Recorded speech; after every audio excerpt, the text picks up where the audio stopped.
Welcome and good evening. You found yourself once again at the edge of the past, where time slows. The dust of ancient roads gathers softly around the footsteps of forgotten lives.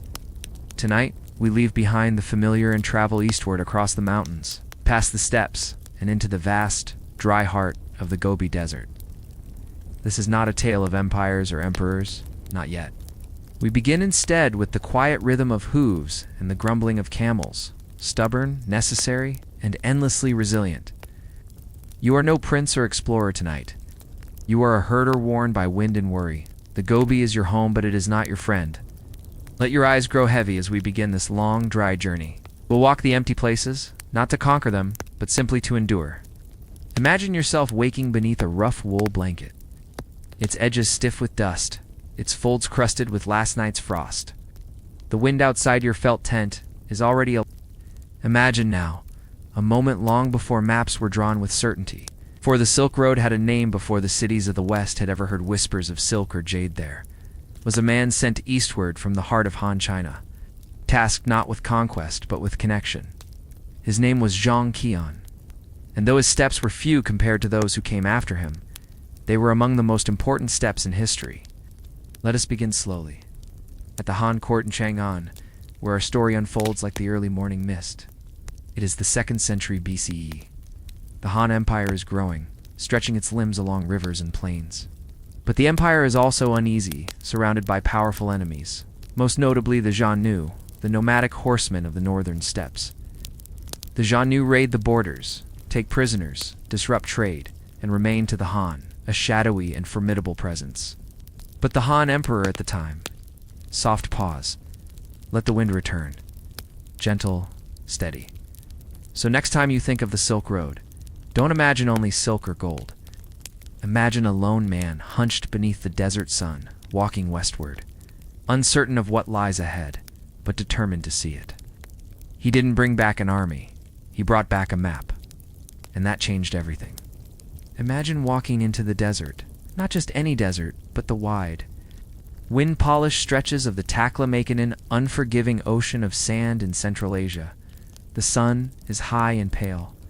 The wind, dry and grainy, hums across the surface of the dunes like a breathless lullaby.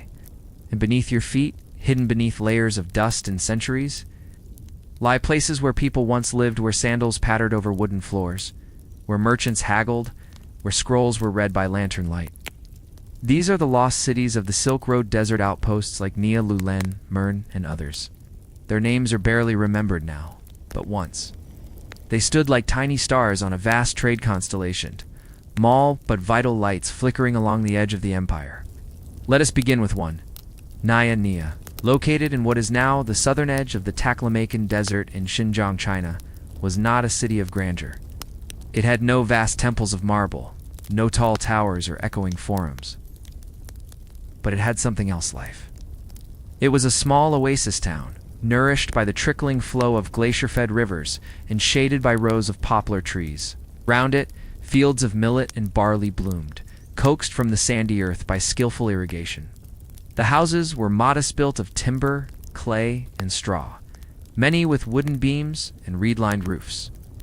Some had latticed windows, carefully constructed to catch the slightest breeze. And inside these homes, behind low doors and within quiet courtyards, people lived out rhythms not so different from your own. They tended gardens. They baked flatbreads. They stitched woolen robes and counted jars of wine. They prayed. They argued. They fell in love. They raised children, aged, and eventually they passed. Today we know this not from myth, but from the evidence they left behind, thousands of documents and objects miraculously preserved in the dry desert climate.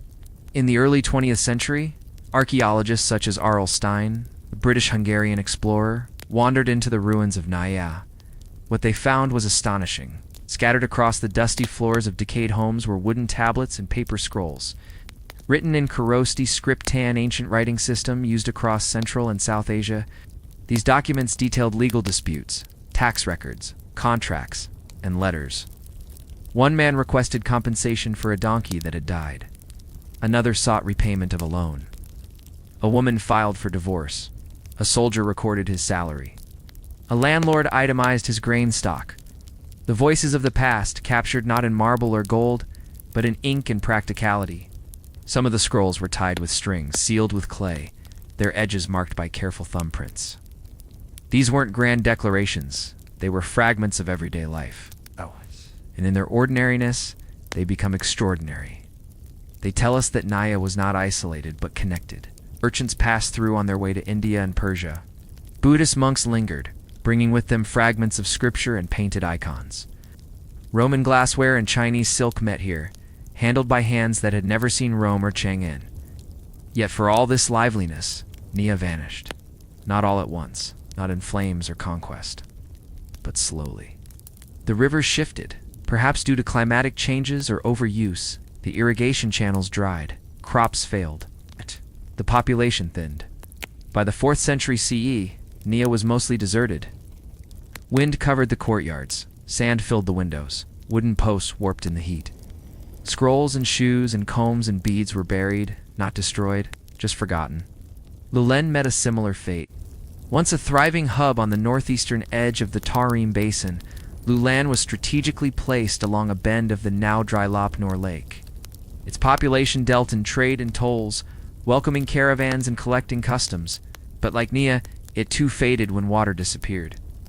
It is said that Lulan's people abandoned their homes gradually as their wells deepened and their crops withered.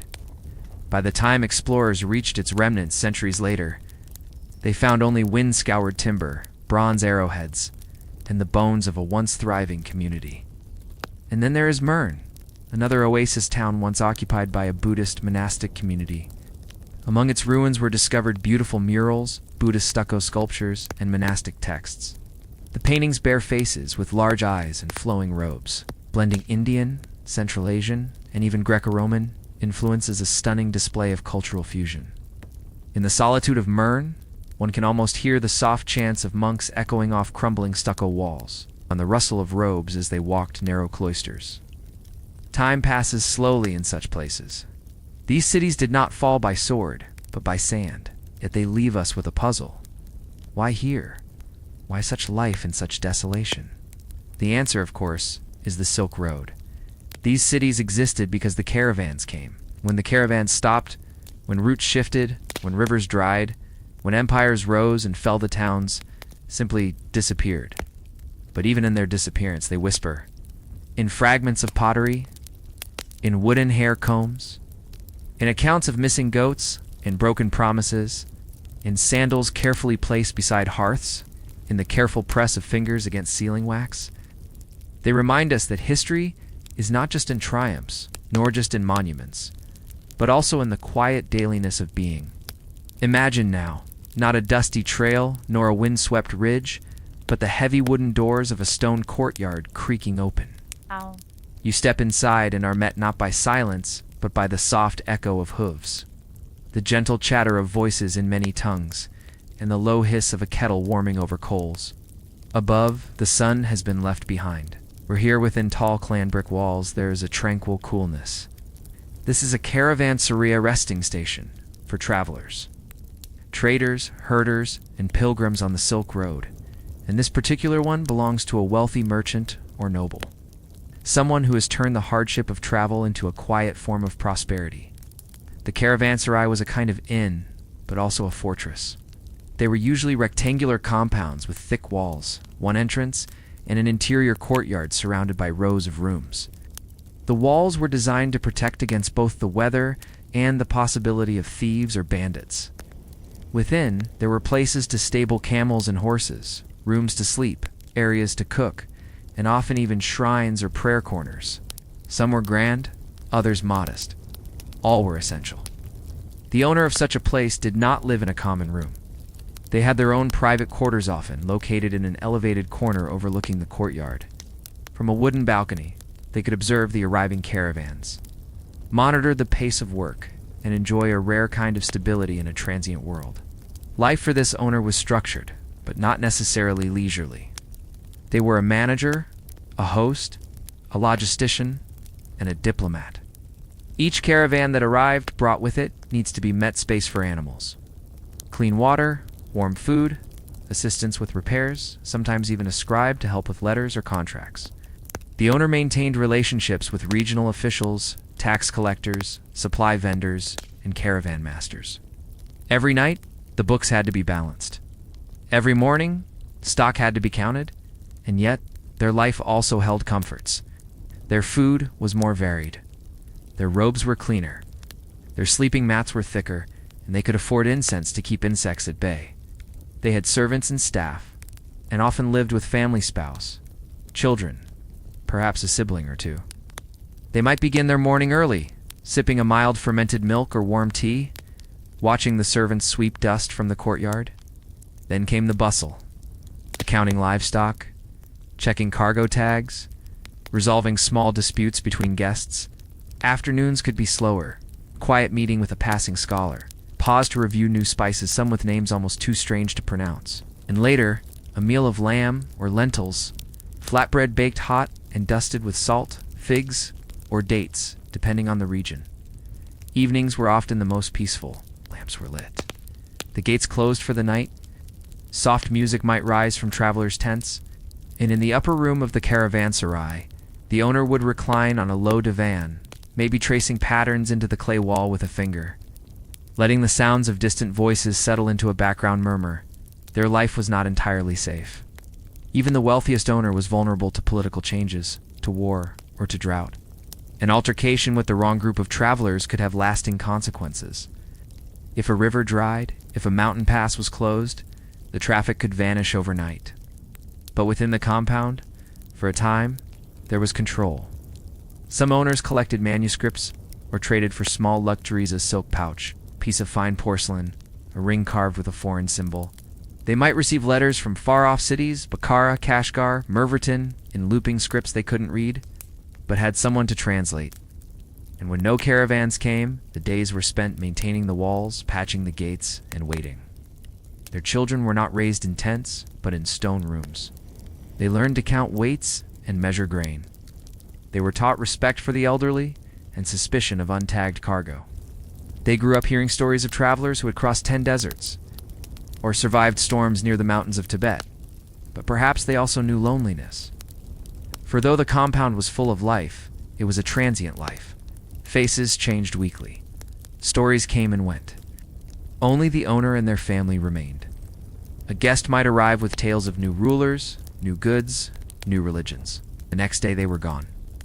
And so, the life of a caravanserai owner was one of watching the world pass through your gate, always changing, always moving, a steady center to the flowing stream of history. It's not a king, not a warrior, but a keeper of doors, a host of the road, someone who knew how to sleep through sandstorms, how to track the mood of a camel by its breathing, how to count out almond weights by hand, and how to gently ease a weary traveler toward calm. Imagine now a long, sturdy structure rising from the snow-covered earth, its timber walls darkened by years of weather and smoke. The longhouse, not just a residence, but the center of a small Viking world. Within it lived not only the Jarl, the local chieftain, but also his extended family, trusted warriors, and a household of attendants. This was a place of relative privilege, though by modern standards, even a Jarl's life was Spartan in its comforts. The longhouse would often stretch between 20 and 30 meters in length. Inside, the central hearth burned constantly, the heart of the home, smoke escaping only partially through a narrow vent in the roof. The air inside was thick with the mingled scents of wood smoke, drying fish, damp wool, and animal hides. Wooden beams supported the roof, and woven tapestries or furs helped insulate the walls, softening the drafts that swept in from the frigid northern winds.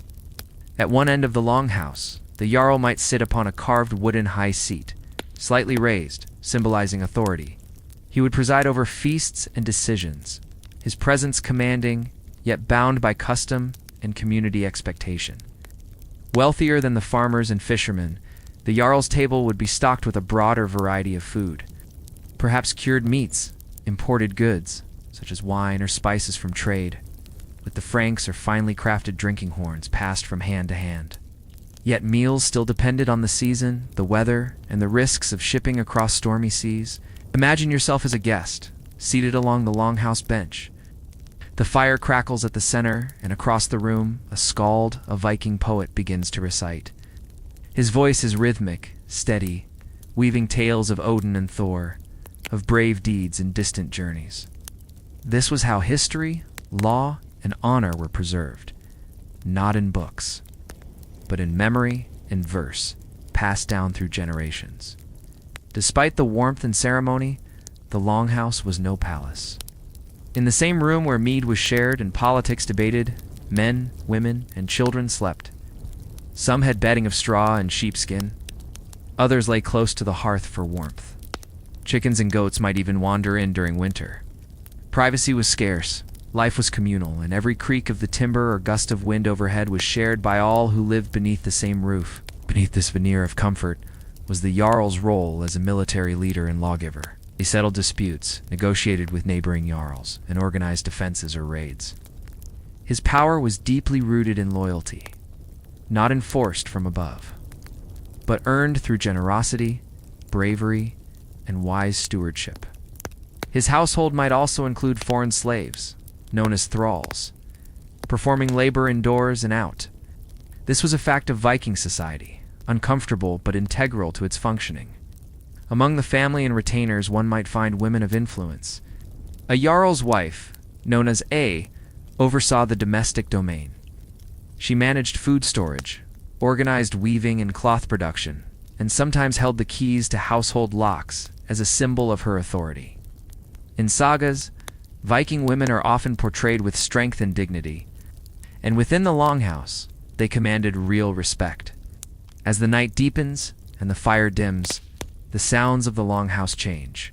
The clatter of wooden cups fades, voices fall quiet. The old tales have been told, the chores completed. Outside, the wind howls across the sea, but inside, the world slows. Wrapped in woolen cloaks and pressed close to kin and comrades, the inhabitants of the Jarl's Hall drift towards sleep, their breathing mingling with the fading embers. The Jarl's Longhouse was not just a home. It was a center of order in an otherwise chaotic world, a space of tradition and survival, of shared hardship and celebration. Let us now shift, quietly and gradually, from the fields of the common people to the echoing halls of power, where decisions made in silence could echo across centuries. From the soft rustle of rice stalks to the clatter of armor and the low hum of courtly intrigue, we begin the story of a man who reshaped the course of Japanese history, Oda Nobunaga. Imagine a Japan divided. The year is 1534, and the land is fractured into warring provinces, each ruled by feuding daimyo territorial lords, guarding their power with swords, alliances, and suspicion. The central shogunate had lost its grasp, and the country had fallen into the Sengoku period, an age of constant conflict. It is within this chaotic patchwork of warlords and restless armies that Oda Nobunaga is born, the second son of a modest daimyo in Owari province. His early life was not that of a great conqueror. At first, he was known for eccentric behavior, running through the streets in casual clothing, ignoring strict samurai protocol, and even earning the nickname the Fool of Owari. Few suspected that this seemingly undisciplined youth would become one of the most formidable unifiers of Japan. But Nobunaga had a vision. Unlike many of his contemporaries, he sought not just to defend his territory, but to expand methodically, ruthlessly, and with remarkable strategic clarity. He inherited his father's domain at the age of 17 after the elder Oda's sudden death. It was not a peaceful succession. Even within his own clan, rival factions plotted against him, and his path to consolidation was littered with quiet betrayals and abrupt uprisings. And yet, Nobunaga moved with surprising calm and calculation.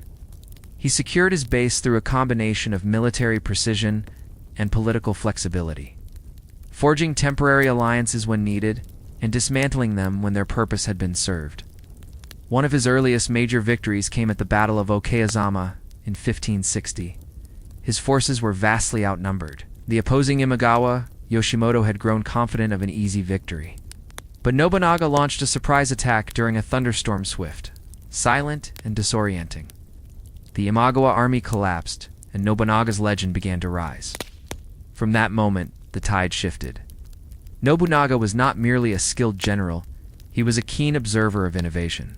He welcomed the use of firearms, imported from the Portuguese, adapting these new weapons into battle formations with unnerving speed.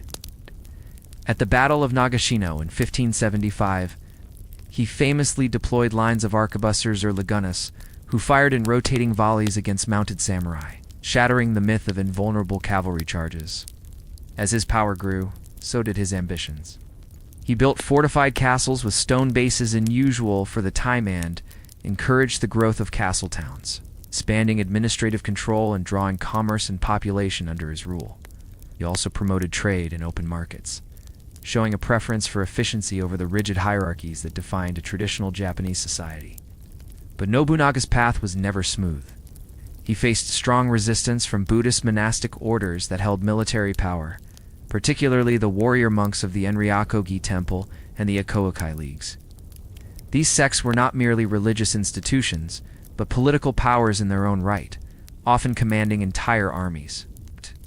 Nobunaga, unshaken and strategic, chose to suppress them. The sieges he launched against them were severe, and his treatment of resisting monks was ruthless actions that would sow both fear and resentment across the land. And yet he pressed on.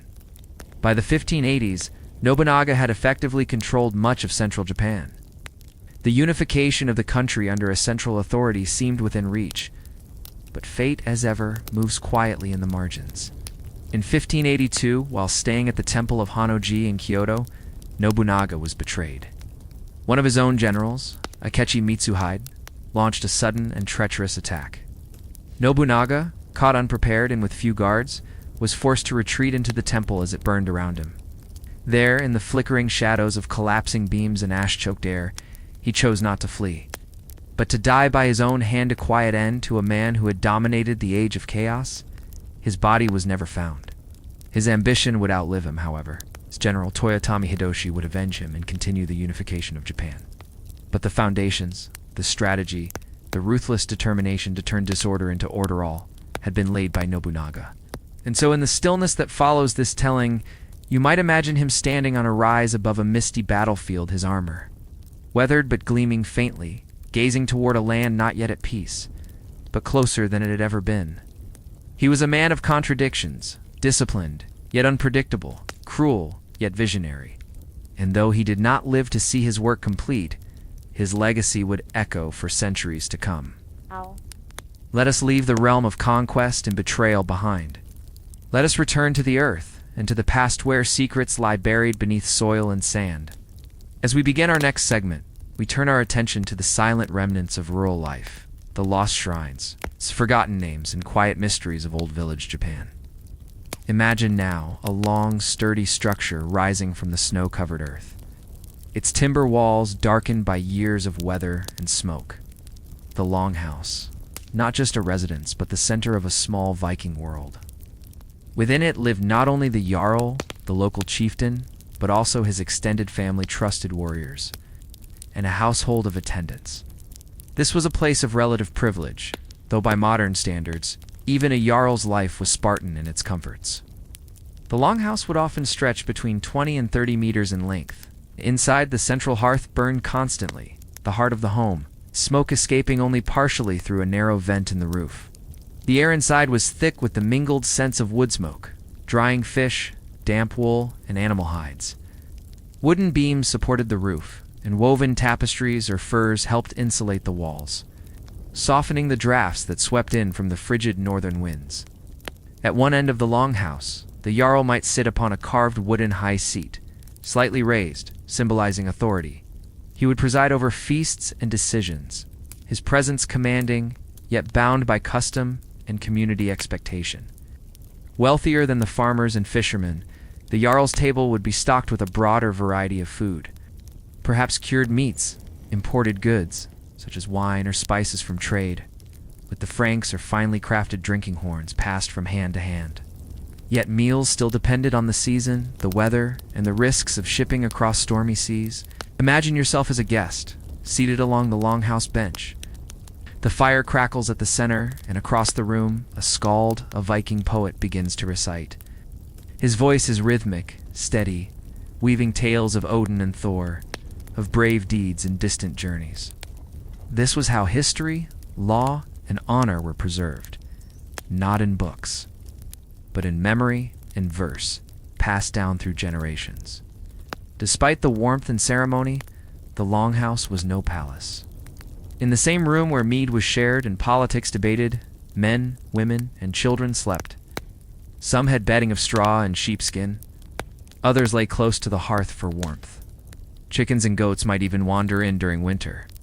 Privacy was scarce, life was communal, and every creak of the timber or gust of wind overhead was shared by all who lived beneath the same roof. Beneath this veneer of comfort was the Jarl's role as a military leader and lawgiver. He settled disputes, negotiated with neighboring Jarls, and organized defenses or raids.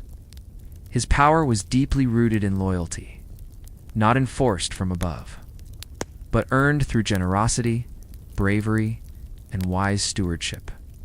His household might also include foreign slaves, known as thralls, performing labor indoors and out.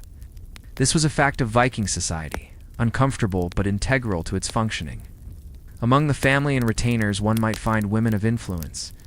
A Jarl's wife, known as A, oversaw the domestic domain.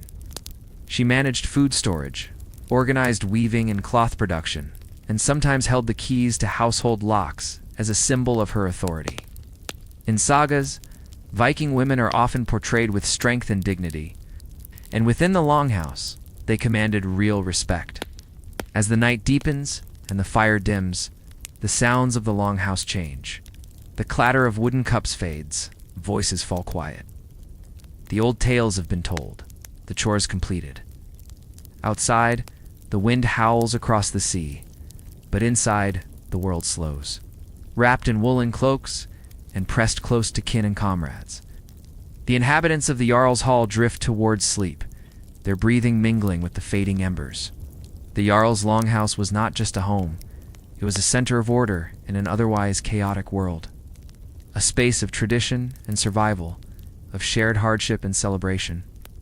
Let us now shift, quietly and gradually, from the fields of the common people to the echoing halls of power, where decisions made in silence could echo across centuries.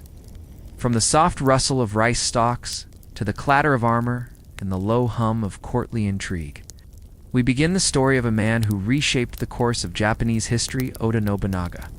Imagine a Japan divided. The year is 1534, and the land is fractured into warring provinces, each ruled by feuding daimyo territorial lords, guarding their power with swords, alliances, and suspicion. The central shogunate had lost its grasp, and the country had fallen into the Sengoku period, an age of constant conflict. It is within this chaotic patchwork of warlords and restless armies that Oda Nobunaga is born, the second son of a modest daimyo in Owari province. His early life was not that of a great conqueror. At first, he was known for eccentric behavior, running through the streets in casual clothing, ignoring strict samurai protocol, and even earning the nickname the Fool of Owari. Few suspected that this seemingly undisciplined youth would become one of the most formidable unifiers of Japan. But Nobunaga had a vision. Unlike many of his contemporaries, he sought not just to defend his territory, but to expand methodically, ruthlessly, and with remarkable strategic clarity. He inherited his father's domain at the age of 17 after the elder Oda's sudden death. It was not a peaceful succession. Even within his own clan, rival factions plotted against him, and his path to consolidation was littered with quiet betrayals and abrupt uprisings. And yet, Nobunaga moved with surprising calm and calculation. He secured his base through a combination of military precision and political flexibility, forging temporary alliances when needed and dismantling them when their purpose had been served. One of his earliest major victories came at the Battle of Okayazama in 1560. His forces were vastly outnumbered. The opposing Imagawa, Yoshimoto, had grown confident of an easy victory. But Nobunaga launched a surprise attack during a thunderstorm swift, silent and disorienting. The Imagawa army collapsed, and Nobunaga's legend began to rise. From that moment, the tide shifted. Nobunaga was not merely a skilled general, he was a keen observer of innovation. He welcomed the use of firearms, imported from the Portuguese, adapting these new weapons into battle formations with unnerving speed. At the Battle of Nagashino in 1575, he famously deployed lines of arquebusiers or lagunas who fired in rotating volleys against mounted samurai, shattering the myth of invulnerable cavalry charges. As his power grew, so did his ambitions. He built fortified castles with stone bases unusual for the time and encouraged the growth of castle towns, expanding administrative control and drawing commerce and population under his rule. He also promoted trade and open markets, showing a preference for efficiency over the rigid hierarchies that defined a traditional Japanese society. But Nobunaga's path was never smooth. He faced strong resistance from Buddhist monastic orders that held military power, particularly the warrior monks of the Enryaku-gi Temple and the Akoakai Leagues. These sects were not merely religious institutions, but political powers in their own right, often commanding entire armies. Nobunaga, unshaken and strategic, chose to suppress them. The sieges he launched against them were severe, and his treatment of resisting monks was ruthless actions that would sow both fear and resentment across the land. And yet he pressed on. By the 1580s, Nobunaga had effectively controlled much of central Japan. The unification of the country under a central authority seemed within reach, but fate, as ever, moves quietly in the margins. In 1582, while staying at the Temple of Honnoji in Kyoto, Nobunaga was betrayed. One of his own generals, Akechi Mitsuhide, launched a sudden and treacherous attack. Nobunaga, caught unprepared and with few guards, was forced to retreat into the temple as it burned around him. There, in the flickering shadows of collapsing beams and ash-choked air, he chose not to flee, but to die by his own hand a quiet end to a man who had dominated the age of chaos. His body was never found. His ambition would outlive him, however. His general Toyotomi Hideyoshi would avenge him and continue the unification of Japan.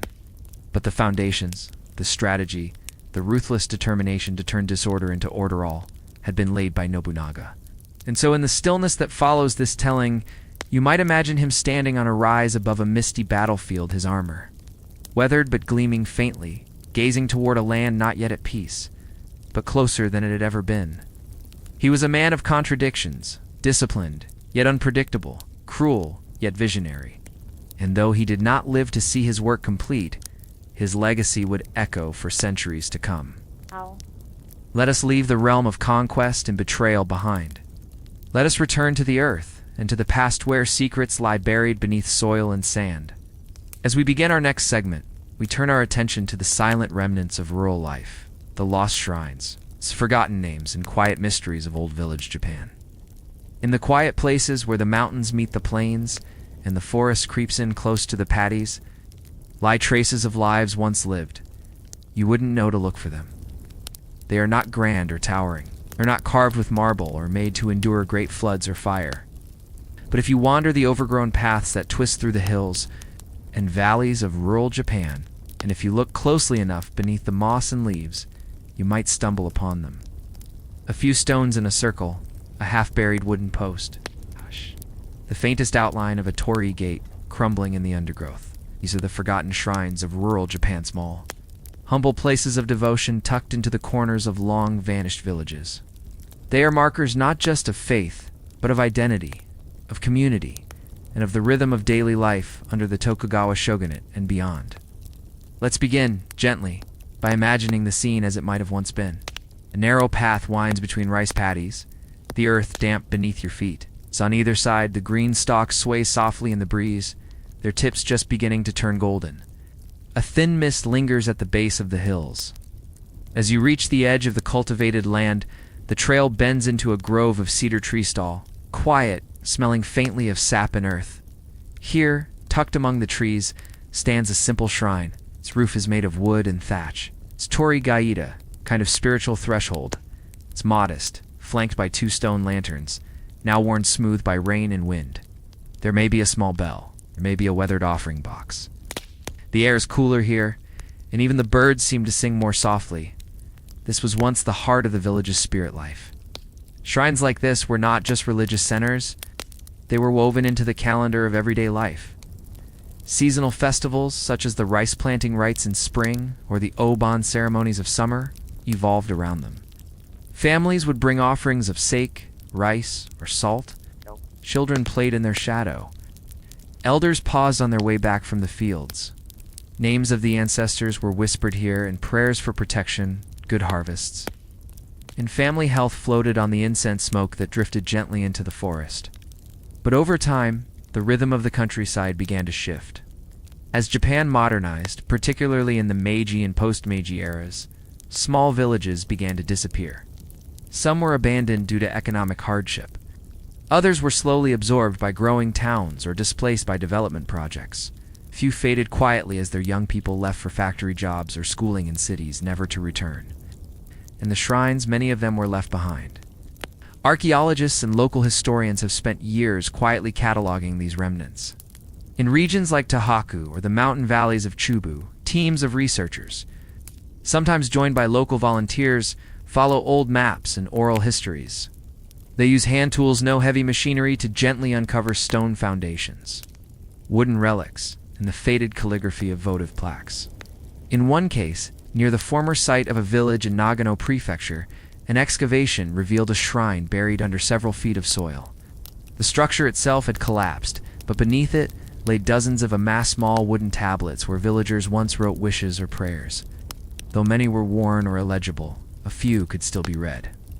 One bore a prayer for the recovery of a sick child. Another asked for good weather in the next planting season. A third poignantly simply asked, "Let this village endure." Not all shrines were lost to time and silence. Some were simply moved. Others were quietly folded into nearby temples.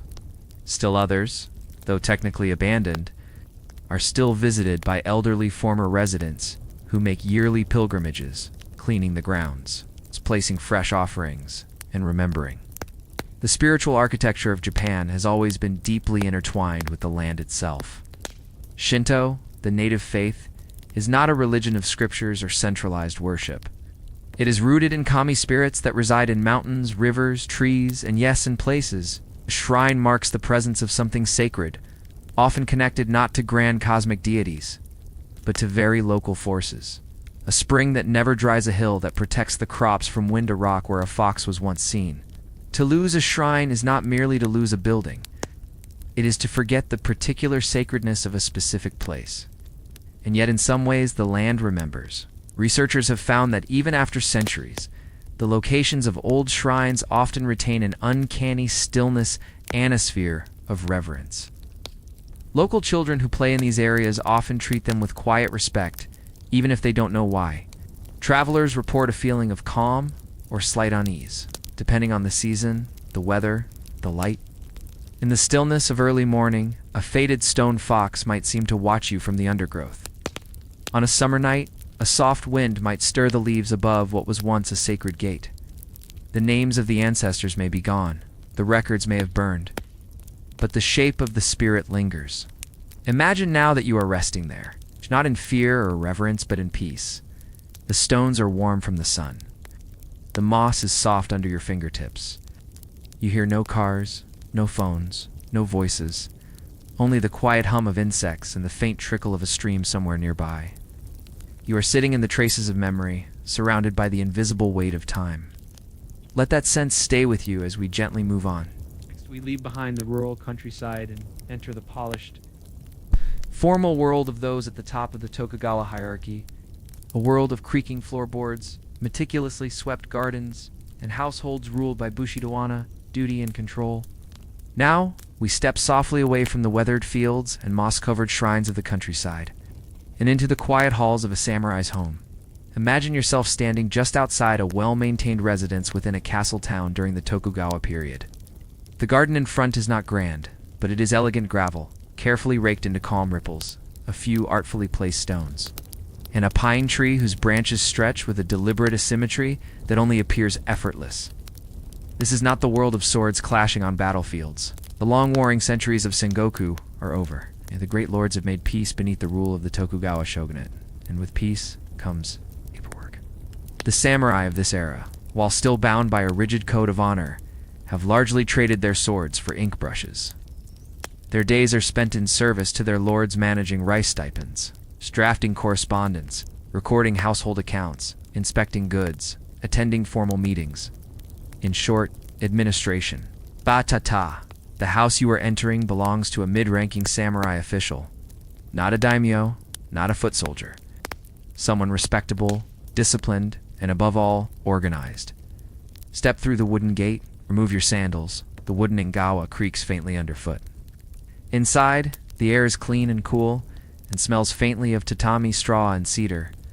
In the entryway, the family's katana and wakizashi rest in a lacquered rack, ceremonial symbolic.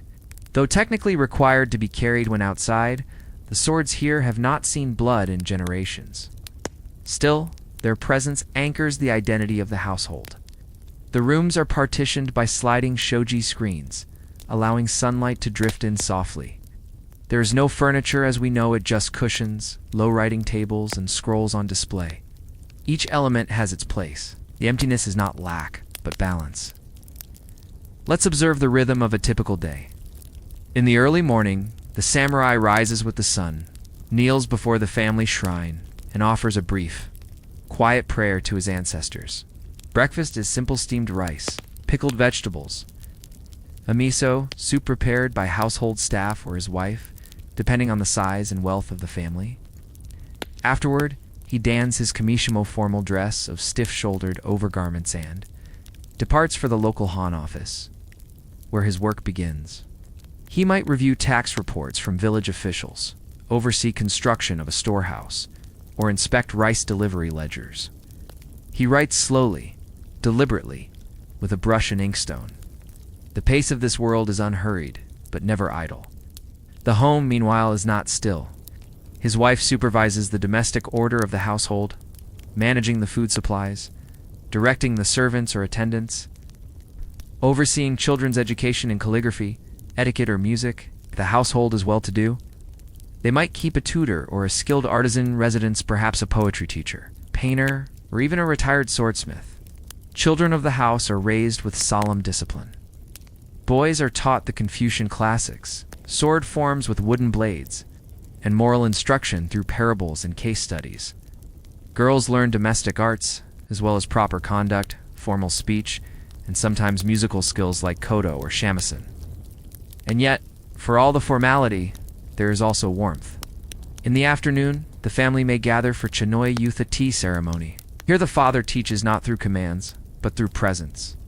The act of pouring tea becomes an exercise in patience, grace, humility. The scroll in the alcove changes with the season. The flowers in the vase are fresh but subtle.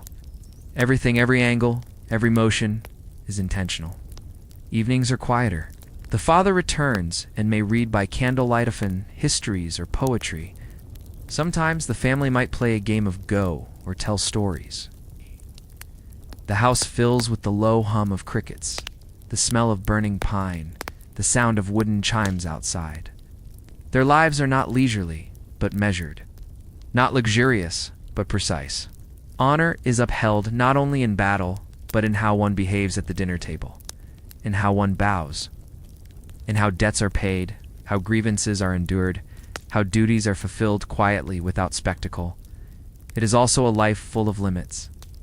A samurai cannot freely change his occupation. His stipend is fixed often in rice, not coin. He is expected to live modestly, even when struggling to keep up appearances. Some samurai households go into debt, quietly pawning heirlooms to make ends meet. Others marry into merchant families, who may have wealth but lack social standing. There are tensions beneath the surface. Still, the image persists. The perfectly tended garden, the silent courtyard, the calligraphy scroll that reads, "Mono no aware," an awareness of impermanence. As you listen, perhaps you too feel the weight of that phrase. The sense that all things, power, peace, families, homes, rise and pass like the mist curling through a pine forest. To be samurai in the Edo period was to live constantly aware of one's place, one's obligations, and the transience of even the most beautifully arranged life. Let us rest here, one last time within this serene home. The oil lamp flickers softly. The mats are clean, the night is quiet. Somewhere outside, a bamboo fountain taps gently against stone. With that, we come to the end of our journey. Imagine waking up under a brittle gray sky. The wind hasn't stopped since the middle of the night. It has a bite to it. a dry, cutting edge that sneaks into your clothes and cracks your lips. You roll out from under a stiff felt blanket, the kind that holds in the smell of camel sweat and smoke, and you find your boots frozen where you left them by the fire. The fire, of course, has long gone out. This is your life as part of a Mongol caravan, and your day is already late. The steppe is vast and unbroken, mile after mile of gently rolling plains, like the surface of a great sea made of grass. There are no towns on the horizon, no inns. It's only the sky, the cold, and the line of animals stretching in both directions, burdened with goods and expectations. Your work begins with the camels. Bactrian camels. Thick, double-humped beasts. Groan and shift restlessly. They don't like the cold, but they don't like the heat either. They don't like the load, or the food, or each other. But they are indispensable. Your job is to check their feet for stones, adjust the cargo. Tightly bound silk bundles, bags of barley, dried meats, or pots of fermented mare's milk, and get them moving again. Breakfast, if it comes, is dried cheese or a piece of rock-hard flatbread. Tea, if someone has fuel to boil water, and then you walk. The roads of the Mongol Empire were not paved or marked. Instead, caravan trails were made by repetition. Hundreds of thousands of hooves over time carved shallow lines into the earth. These lines, called yam routes, stretched across Eurasia.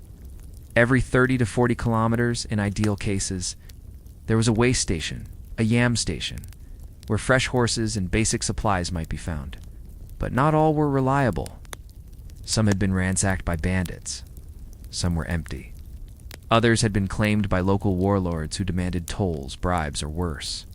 Lawlessness was a constant fear, despite the famed order of the Mongol Empire. The Mongols did maintain strict laws. Theft from a caravan could be punished by death, but far from the gaze of officials, many rules faded into the wind. A rival trader might pay a local guard to inspect your cargo, and suddenly your goods would be delayed, taxed again, or confiscated entirely. Sometimes there would be no warning, just riders approaching fast, too fast, weapons drawn. But law wasn't only external, it governed everything within the caravan too. There was a hierarchy. Senior traders, animal drivers, local guides, scouts, cooks. Every person had their task. Slowness was punished with withheld food. Poor packing could cost a camel its health. A broken axle might delay 20 others. A disaster in the open plain. Then there was the weather. Summers were sweltering. Heat shimmered off the dry grass like a curtain. You could go days without water if you weren't careful. Springs brought flooding and melting snow, which soaked the plains and made wagon wheels sink. In winter, even hardened caravan hands sometimes didn't survive the night. Men froze in their sleep, clutching fireless stoves and empty water skins. Sleep, when it came, was shallow and short. You'd lie under a low, skin-covered tent, with the muffled groans of animals all around you. The wind would whistle. Sometimes wolves howled. You'd close your eyes to the sound of ropes creaking, fire embers hissing, and the distant mutter of someone checking harnesses for the next day's departure. And yet it was a life chosen. For many, it offered more freedom than being bound to land or lord. Traders could rise in status, earn silver, even build reputations among the merchant networks that stretched from China to the Black Sea. But the road was not kind. It did not forgive slowness, weakness, or sentiment. Imagine now that you've walked 20 miles again, and the sun is setting behind you. There is no fire tonight. There's no food left until tomorrow. Only the feel of your blanket, still holding the day's warmth, and the slow rhythm of the wind outside. You close your eyes, knowing you'll open them again to the same trail, the same load, the same dust, and yet the silence of the steppe is complete. Now, as the cold wind softens and the steppe fades into a blur, we drift backward in time, to a generation before the great caravans began to move in earnest, before silk flowed steadily westward, before spices and scrolls and messengers crossed deserts in imperial safety. Let us step into the wide-open world of the Mongol steppes, before they were Mongol. Imagine a landscape dotted not with roads or cities, but with scattered tribal encampments, yurts clustered like islands in a sea of grass. Herds of horses roamed freely, watched by sharp-eyed boys no older than 10. Women tended to sheep, stirred milk into curd, and stitched garments from felt, A warrior. sharpened arrows or mended saddles. Smoke from cooking fires drifted straight into the sky. No stone walls, no empires, just movement. This was the land into which a boy named Temujin was born. Sometime around the year 1162, his early life was not royal. His father was a minor chieftain. His mother, Holan, had been kidnapped from another tribe. And when Temujin was just 9 years old, his father was poisoned by rivals. Overnight, the family was abandoned, cast out, left to survive in the wilderness with no clan, no protection. There's no drama here, only the slow weight of survival. Temujin learned to hunt rodents, to dig for wild roots, to fish through frozen rivers. Hunger came often. His younger brothers fought over scraps. It was not a grand beginning, but it shaped him. Out here, kinship mattered more than birth. Loyalty was earned, and betrayal was always waiting. As he grew, Temujin began to draw others to him, not with gold or bloodline, but with justice. In a world where tribal chiefs often ruled by favoritism and vengeance, he rewarded merit. A low-born warrior who proved brave in battle could rise. A rival who surrendered might be spared and folded into the new order. Temujin's most profound success was not on the battlefield, but in diplomacy. A slow, careful stitching together of tribes that had warred for generations. He offered alliances. When needed, he fought. But after battle, he often absorbed the defeated into his ranks.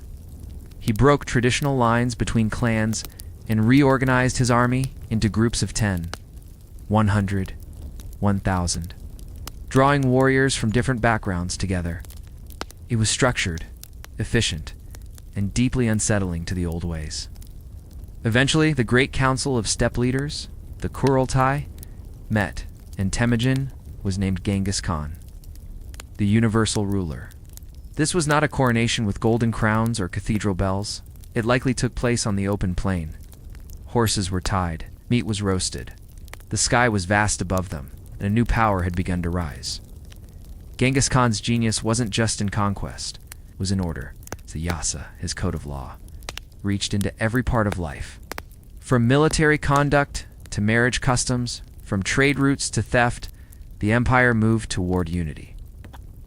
Under his rule, messengers could cross vast distances, protected by the Pax Mongolica, the Mongol peace.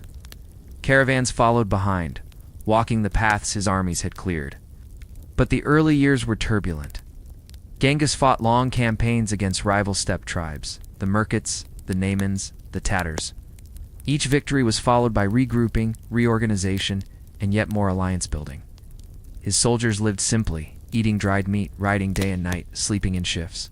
But their trust in their Khan grew. Orders were precise, rewards were fair. Punishments were swift but consistent. One story tells of a general who disobeyed a retreat order during battle and won a victory anyway. Genghis had him executed not for failure, but for disobedience. In this world, the system came before the individual. It was this iron structure that would allow his empire to grow, not just by sword, but by road.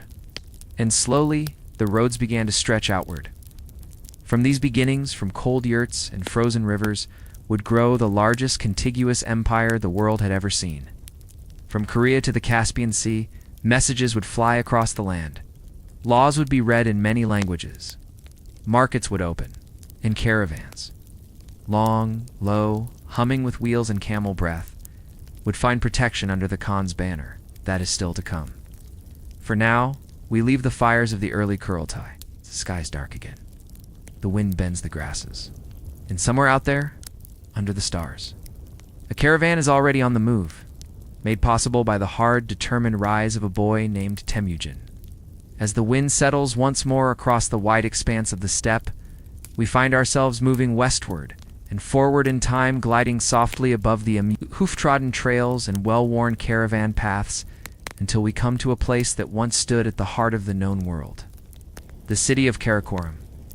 Today it is little more than scattered ruins and low stone foundations, its name unfamiliar to most. But at its height, Karakoram was the nerve center of the Mongol Empire, a city carved from vision, command, and the peculiar needs of a people who once preferred the open plains to permanent homes. Imagine approaching it not from the sky, but on foot, as a weary trader arriving from the Silk Road.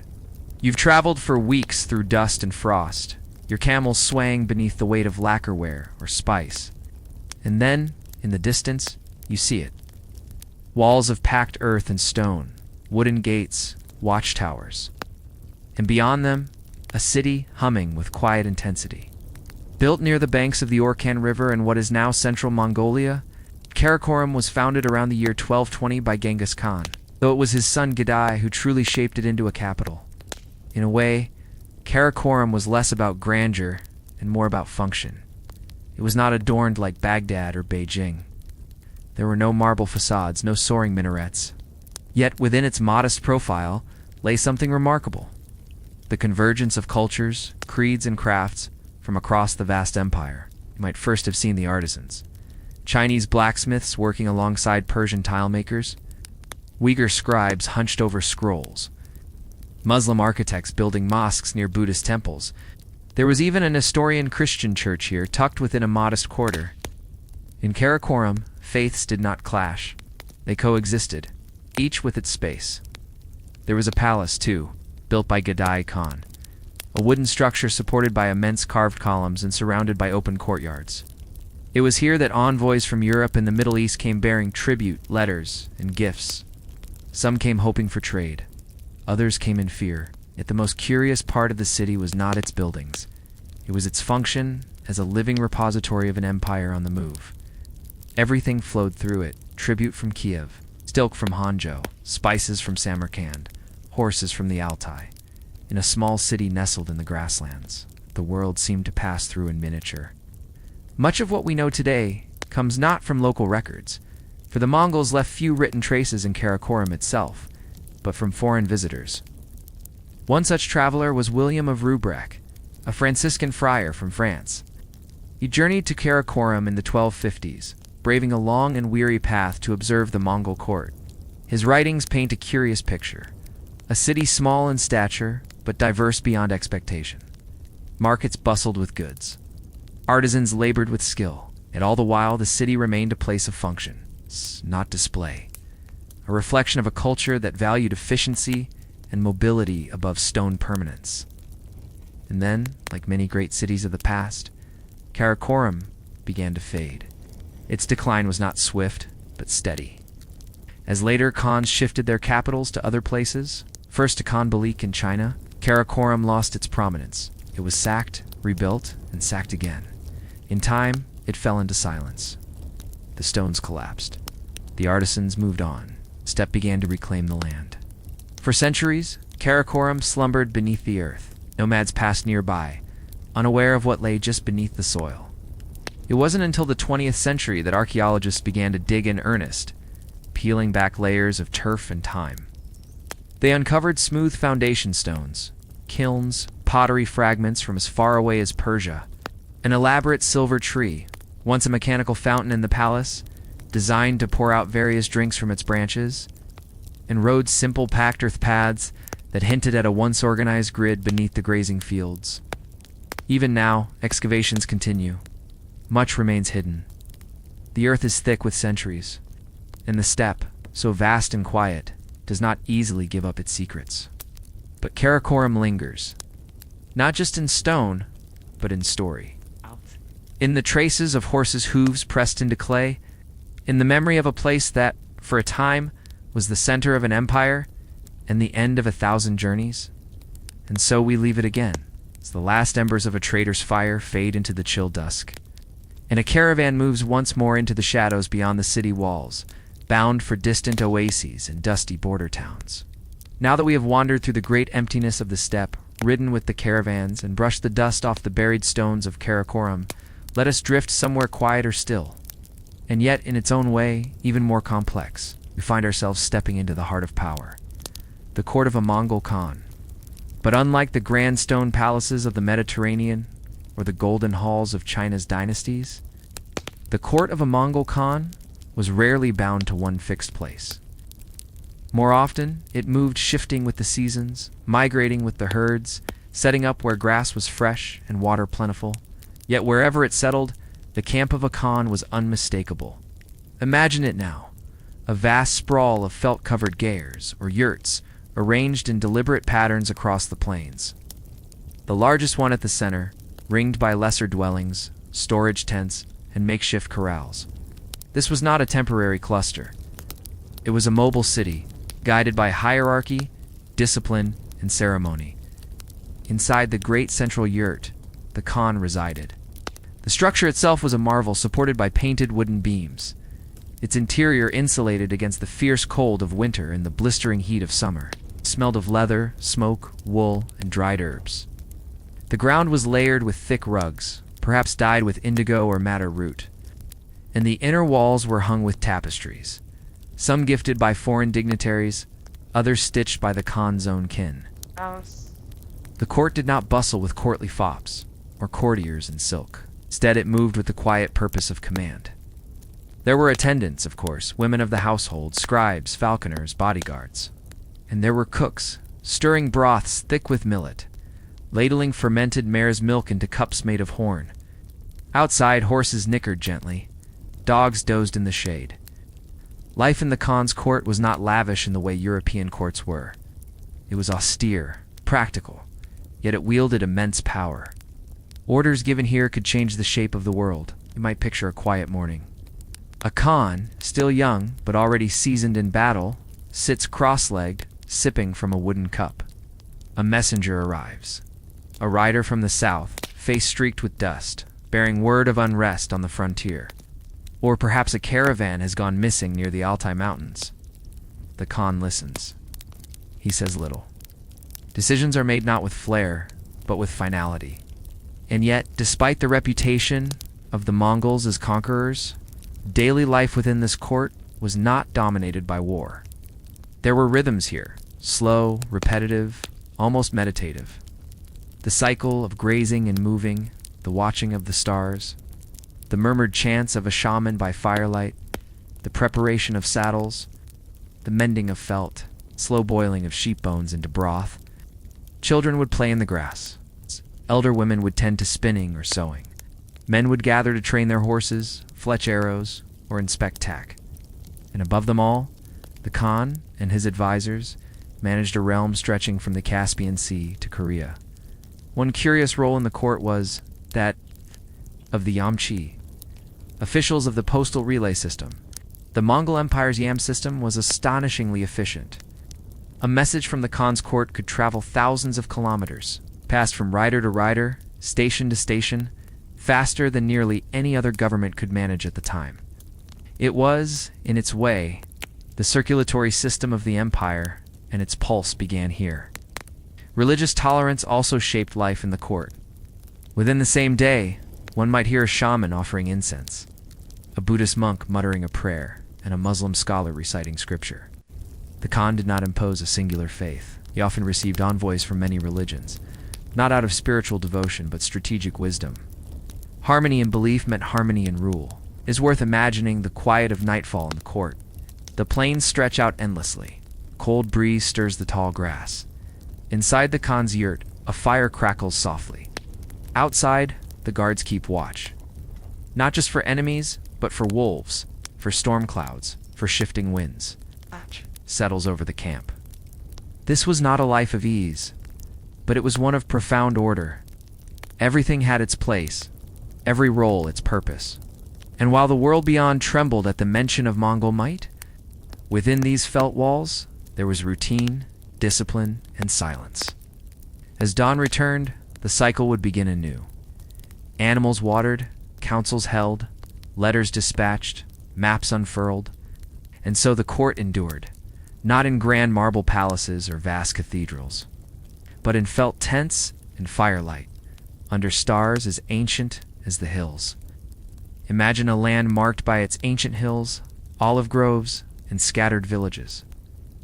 This was the region of Laconia, where Sparta stood. But beyond the city walls, the earth was not easy to farm or graze. The climate here was unforgiving. Summers were hot, dry, and parched the soil, while winters brought chilling winds and sparse rains.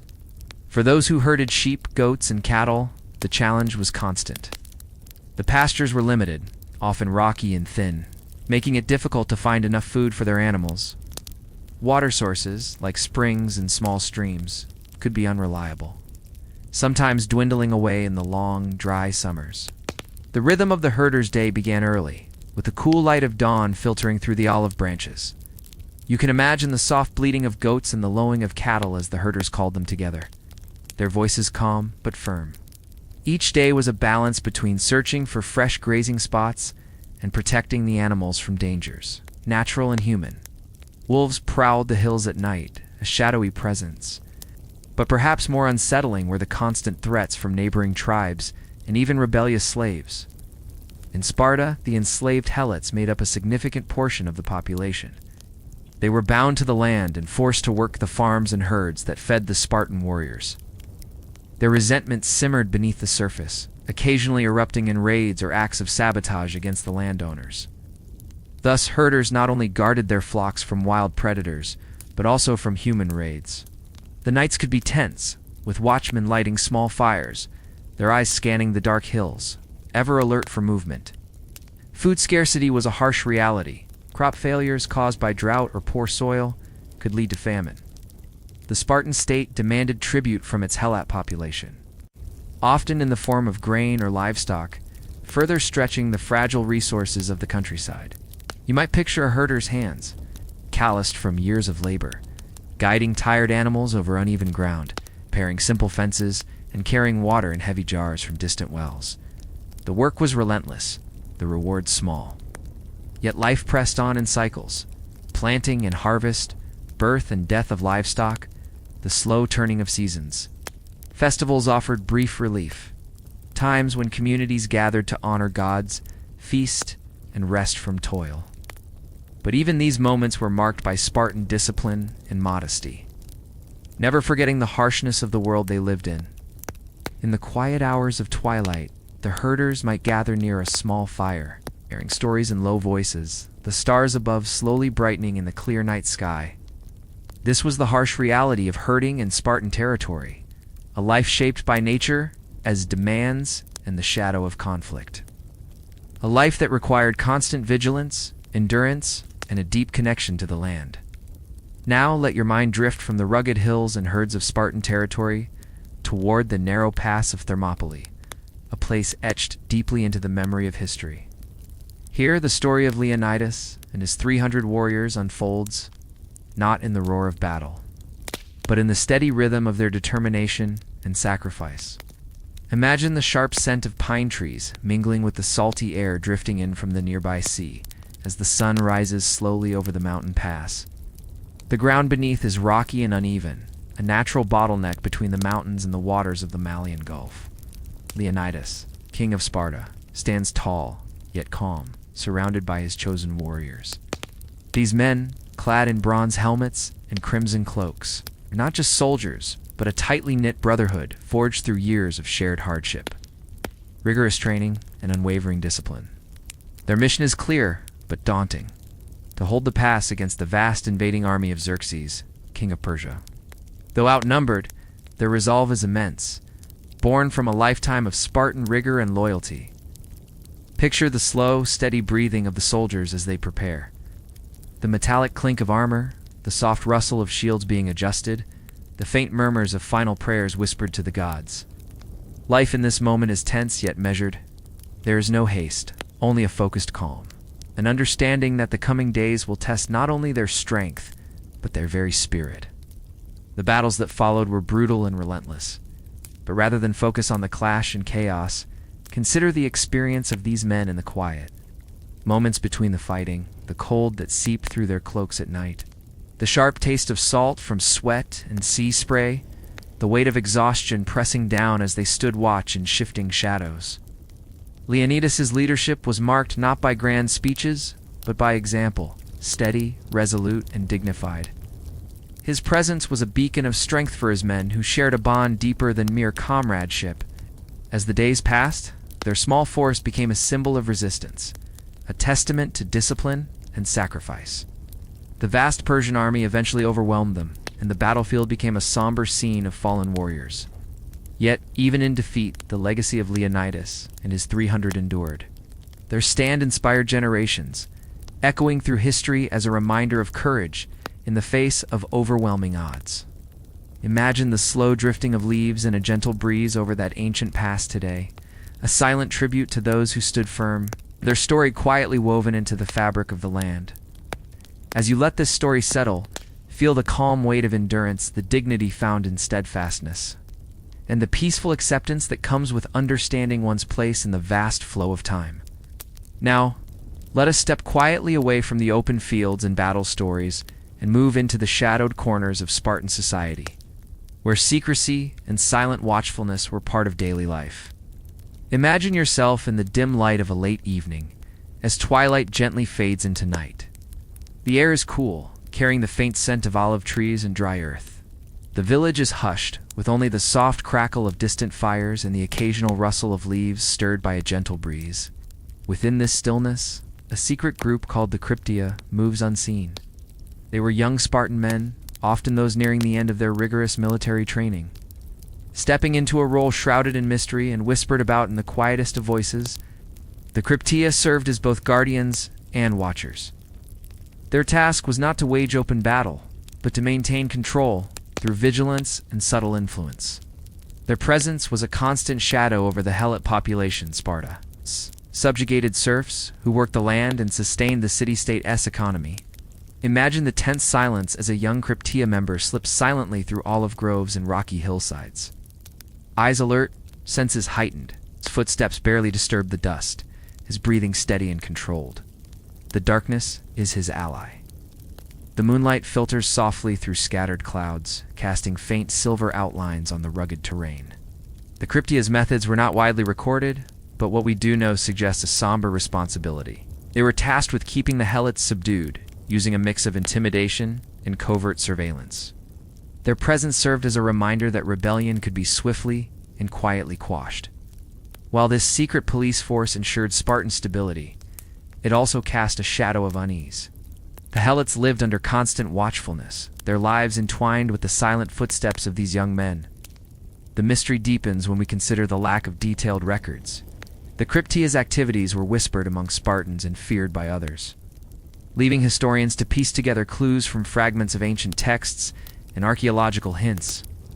Imagine the dense atmosphere of secrecy surrounding their operations, the hushed conversations, the hidden meeting places among ancient ruins, the unseen eyes observing the rhythms of daily life.